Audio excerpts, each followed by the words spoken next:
हाँ जी student, very good morning बेटा। हाँ जी बेटा, हमने पहली वीडियो में, प्रीवियस वीडियो में हमने टॉपिक डिस्कस कर लिया है एम्प्लॉयमेंट एंड अनएम्प्लॉयमेंट। ठीक है, आज हम उसका बेटा सेकंड पार्ट डिस्कस कर रहे हैं। हमने इस वीडियो में ऑलरेडी क्वेश्चन नंबर 1 से लेके क्वेश्चन नंबर 4 डिस्कस कर लिए हैं। आज हम बेटा स्टार्ट कर रहे हैं क्वेश्चन नंबर 5। ठीक है, ऑक्यूपेशनल स्ट्रक्चर और distribution of workforce by industry. हाँ जी बेटा, distribution of workforce across primary, secondary and tertiary sector of the economy, briefly called occupational sector of the economy.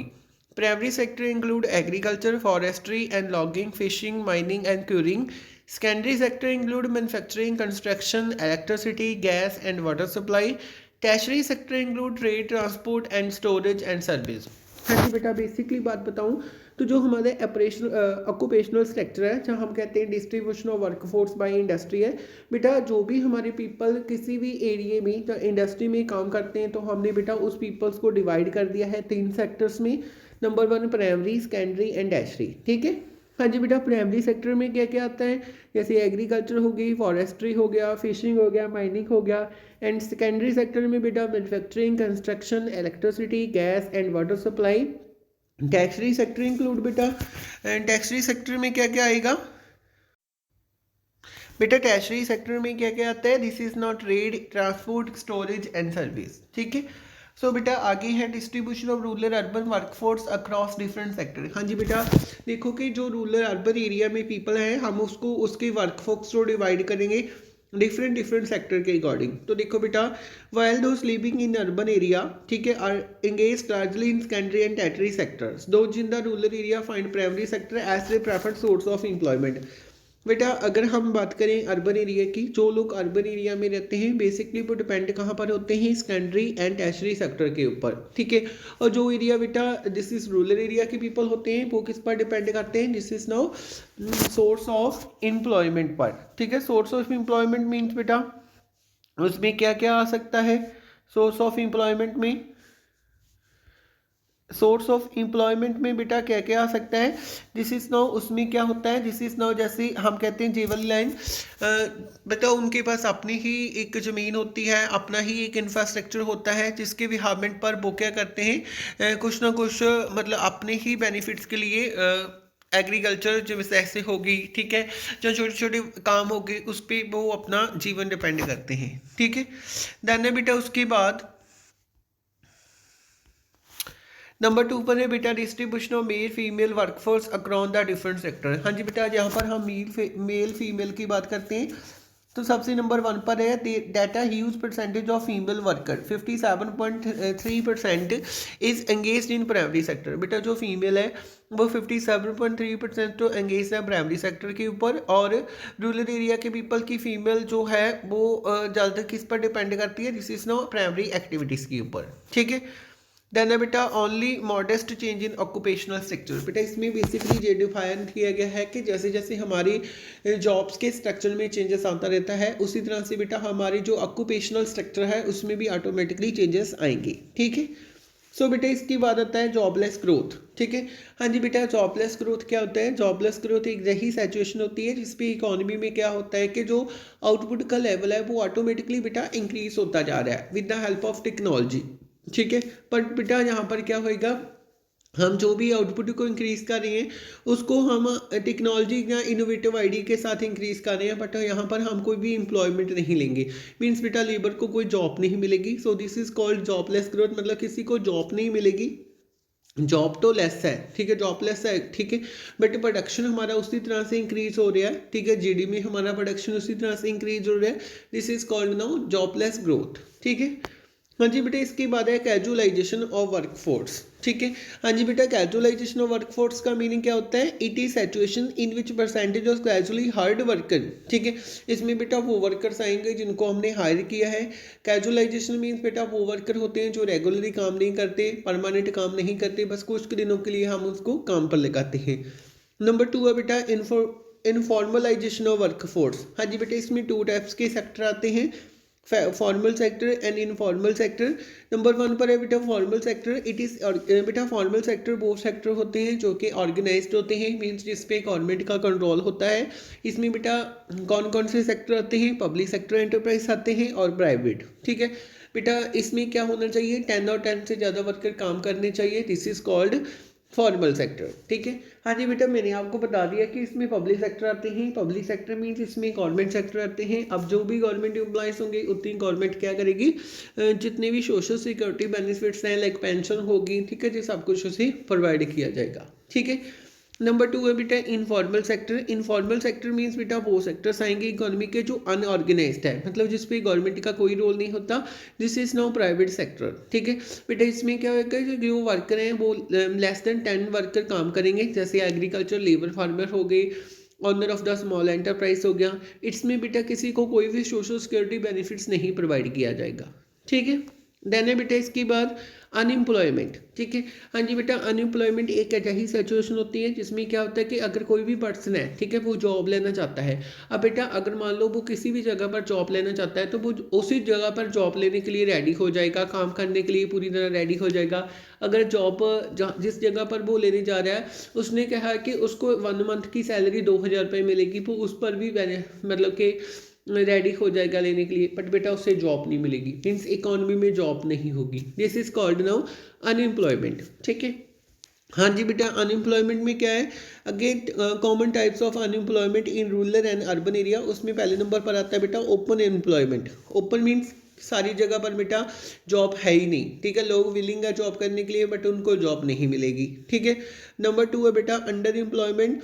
इसमें 2 टाइप्स की एम्प्लॉयमेंट आती है। ठीक है, मतलब पूरे टाइम के लिए बेटा उनको जॉब नहीं मिलती। This is now under employment. Visible और इनविजिबल। विजिबल में क्या है बेटा? फॉर एग्जांपल जैसे हमारी इंडिया में है, हमारी इंडिया में क्या है, हर एक बंदा जो जॉब करता है उसे 8 घंटे काम करना पड़ता है। बट अगर बेटा वो बंदा 4 घंटे काम पर जाए और 4 घंटे जाए ना, बट वहाँ पर शो हो रहा है, तो दिस इज नो इनविजिबल। ठीक है, इनविजिबल का मतलब है बेटा मान लो कोई पर्सन है, उसने एमए डिग्री की हुई है, अब देखो उसे जॉब मिल रही है पीयून की। ठीक है, तो दिस इज नो इनविजिबल, मतलब उसकी एबिलिटी के अकॉर्डिंग अगर उसे कोई भी जॉब नहीं मिलती तो दिस इज नो इनविजिबल, मतलब बेटा दिखाया तो वहाँ पर उसे पीयून ही जाएगा ना।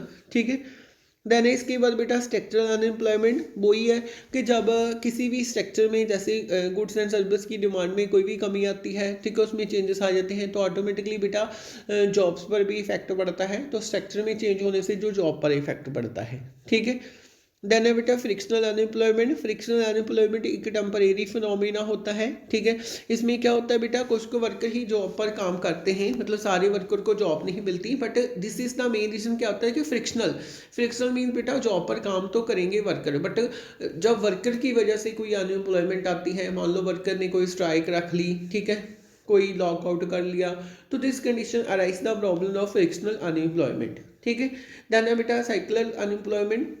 This is based on the बेटा बिजनेस सर्कल। देखो बेटा बिजनेस सर्कल में कंडीशंस क्या होती है? बूम हो गया, रिसेशन हो गया, डिस्प्रेशन हो गया, रिकवरी हो गया। बेटा ये इकोनॉमी में तब आती है जब इकोनॉमी में क्या होता है कि जो हमारी प्रोडक्ट्स की डिमांड है, जब इन्फ्लेशन की कंडीशन आ गई, डिफ्लेशन आ गया, मॉनेटरी पॉलिसी फिजिकल पॉलिसी में कोई चेंजेस आ गया, तो दिस कंडीशन बेटा जो भी प्रॉब्लम्स क्रिएट होगी, सो उसके साथ साइकिल एम्प्लॉयमेंट आएगी। ठीक है, देन है बेटा क्लासिफिकेशन ऑफ अनएम्प्लॉयमेंट। उसमें नंबर 2 टाइप्स डिवाइड किया, रूरल एंड अर्बन। ठीक है, रूरल में बेटा 2 है डिस्गाइड एंड सीजनल्स, एंड अर्बन में 3 है इंडस्ट्रियल, एजुकेटेड एंड टेक्नोलॉजिकल्स। ठीक है, नंबर 1 करते हैं बेटा रूरल अनएम्प्लॉयमेंट। हाँ जी बेटा, नियरली विलेज में क्या है 60.8% लेबर काम करते हैं प्राइमरी एक्टिविटीज़ में। ठीक है, और बाकी जितने भी लेबर्स हैं जैसे वो कॉटेज इंडस्ट्री हो गया वहाँ पर काम करते हैं। ठीक है, देखो बेटा डिस्गाइड एम्प्लॉयमेंट क्या होती है? डिस्गाइड एम्प्लॉयमेंट वो एम्प्लॉयमेंट होती है जिसमें क्या है, फॉर एग्जांपल देखो बेटा मेरी फैमिली में, मैं अपनी फैमिली मेम्बर में मेरे 5 मेंबर हैं। ठीक है, अब मैं एक लैंड पर काम कर रहा हूँ। ठीक है, वहाँ पर टोटल मुझे 5 बंदे ही चाहिए लैंड पर काम करने के लिए। 5 बंदे तो मैंने अपने बेटा फैमिली के लगा दिए, 3-4 बंदे मैंने और लगा दिए।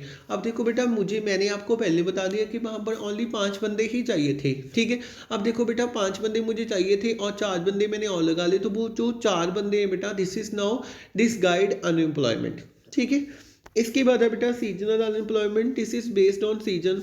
ठीक है बेटा, जैसे वेदर कंडीशंस के करके, ठीक है, या सीजन के करके जो भी अनएम्प्लॉयमेंट आती है, तो so this is called now seasonal unemployment. ठीक है, इसके बाद है बेटा अर्बन एम्प्लॉयमेंट, उसमें नंबर 1 पर आता है इंडस्ट्रियल एम्प्लॉयमेंट अनएम्प्लॉयमेंट। ठीक है, जब बेटा इंडस्ट्री में कोई प्रॉब्लम्स होती है, ठीक है, जब डिमांड एंड की गुड्स की डिमांड और सप्लाई में प्रॉब्लम्स आती है, तो ऑटोमेटिकली बेटा वो प्रोडक्शन कम करना शुरू कर देते हैं। ठीक है, तो इंडस्ट्रियल एम्प्लॉयमेंट होती है। ठीक है, number 2 educated unemployment, this is not बेटा based on the personal skills, educational skills. ठीक है, तो एजुकेशन को मेन इंपॉर्टेंस दी जाती है बेटा, तो this is the educated unemployment. ठीक है, टेक्नोलॉजी, ठीक है, डे टू डे बेटा टेक्नोलॉजी में इंप्रूवमेंट आती रहती है, न्यू इनोवेटिव आइडियाज जनरेट होते रहते हैं, तो this is the main problem of technological unemployment. ठीक है, इसके बाद आता है बेटा कॉजेस ऑफ अनएम्प्लॉयमेंट, क्या कारण है अनएम्प्लॉयमेंट आने के। नंबर 1 स्लो इकोनॉमिक ग्रोथ, अगर बेटा इकोनॉमिक ग्रोथ ही स्लो चल रही है, ठीक है, इकोनॉमिक ग्रोथ स्लो होने से बेटा एम्प्लॉयमेंट अपॉर्चुनिटीज़ नहीं मिलेगी, तो जिसके अकॉर्डिंग अनएम्प्लॉयमेंट आएगी। रैपिड ग्रोथ ऑफ पॉपुलेशन, बेटा जितनी ज़्यादा पॉपुलेशन होएगी, देखो इतनी जॉब्स नहीं है जितनी पॉपुलेशन इंक्रीज हो रही है। ठीक है, number 3 lack of irrigation facilities, और बेटा इरीगेशन फैसिलिटीज़ नहीं प्रोवाइड हो रही, तो ऑटोमेटिकली अनएम्प्लॉयमेंट आएगी। ठीक है, decay of cottage and small industry, आज के टाइम ने कॉटेज एंड स्मॉल इंडस्ट्री को तो ख़त्म ही कर दिया, क्योंकि हाई लेवल इंडस्ट्रीज आ गई, कॉम्पिटिशन बहुत ज़्यादा इंक्रीज हो गया। ठीक है, लो सेविंग एंड इन्वेस्टमेंट, बेटा लोगों के पास इतनी सेविंग ही नहीं है कि वो अपने पैसे को फ्यूचर में इन्वेस्ट कर सकें।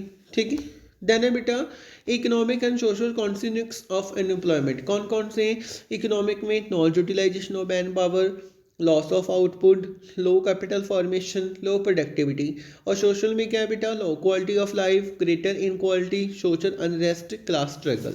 ठीक है, देन है बेटा क्वेश्चन नंबर 12, सजेशन क्या दे सकते हैं हम सॉल्व करने के लिए problem of unemployment in India. ठीक है, हाँ जी बेटा, उसमें क्या क्या आता है। नंबर 1 पर है पॉपुलेशन कंट्रोल, अगर हम बेटा पॉपुलेशन के कंट्रोल करेंगे तो ऑटोमेटिकली कि अनएम्प्लॉयमेंट को हम रिड्यूस कर सकते हैं। ठीक है, इंक्रीज इन प्रोडक्टिविटी, ठीक है, ज़्यादा से ज़्यादा हर एक एरिया में पीपल्स की लेबर की डिमांड ज़्यादा इंक्रीज हो जाए। ठीक है, बेटा जितना ज़्यादा हम प्रोडक्शन करेंगे उतना ही ज़्यादा असी सैल करेंगे, ताकि सानू फ्यूचर ਦੇ ਵਿੱਚ प्रॉफिट हो जाए, तो उसके नाल की डिमांड की ज़्यादा लेबर की ज़्यादा डिमांड होगी, क्योंकि लेबर ही प्रोडक्शन करेंगे। ठीक है, help to self employed process, ठीक है, जिमें कोई भी पर्सन है एग्रीकल्चर कर रहा है, तो बेटा उनको सभी टाइप्स की फैसिलिटीज़ प्रोवाइड की जाए, जिसमें इरीगेशन हो गया, इलेक्ट्रिसिटी हो गया, ट्रांसपोर्ट हो गया, इन सभी के लिए कंस्ट्रक्शन हो गया, रोड हो गया, ताकि वो अपनी जो गुड्स एंड सर्विस बनाते हैं उसको फ्यूचर में सेल कर सकें। ठीक है, देन क्या बेटा importance to employment programme in plans, ठीक है, मतलब पहले ही हमें प्लान्स बनाने चाहिए कि हम फ्यूचर में ऐसे जी प्रोग्राम्स को इम्प्लीमेंट कर सकते हैं जिसके साथ एम्प्लॉयमेंट को रिड्यूस किया जा सके। ठीक है, लास्ट पॉइंट क्या है, development of village and small industry, तो जो एरिया हैं छोटे छोटे रूरल एरिया हैं वहाँ पर भी बेटा स्मॉल इंडस्ट्री सेटअप करनी चाहिए। ठीक है, विलेज में इंडस्ट्री सेटअप करनी चाहिए, ताकि जो विलेज के अनस्किल्ड वर्कर हैं उनको भी कुछ ना कुछ एम्प्लॉयमेंट मिल जाए, जॉब्स मिल जाए, ताकि वो अपना लिविंग और स्टैंडर्ड इंक्रीज कर सकें। ठीक है, सो बेटा आज हमारा ये चैप्टर डन हो चुका है, employment and unemployment under the Indian economy. So बेटा thank you very much. Video अच्छी लगी तो बेटा शेयर करना, लाइक करना एंड सब्सक्राइब करना। Thank you very much.